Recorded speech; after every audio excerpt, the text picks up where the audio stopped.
Imaginez un arôme si puissant, si viscéral, qu'il réveille des souvenirs enfouis chez ceux qui le goûtent. C'est l'histoire de Matteo, un barista invisible, dans un café sans âme, jusqu'au jour où la rage a transformé son art en une expérience interdite.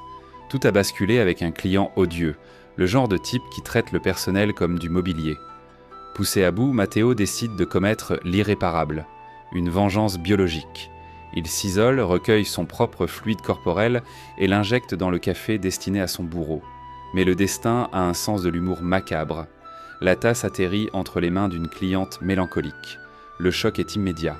À la première gorgée, ses yeux s'écarquillent. Ce n'est pas du dégoût, c'est une épiphanie. Elle y retrouve le goût sacré du café de son père disparu. Elle en redemande. Elle en devient accro instantanément. C'est l'étincelle.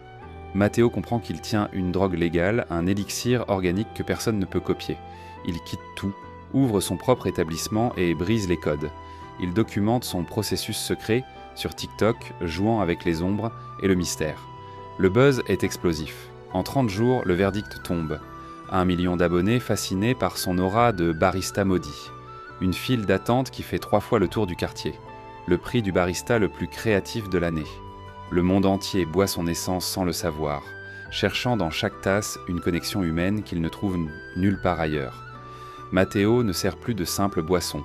Il vend une part de lui-même et la ville en redemande jusqu'à l'overdose.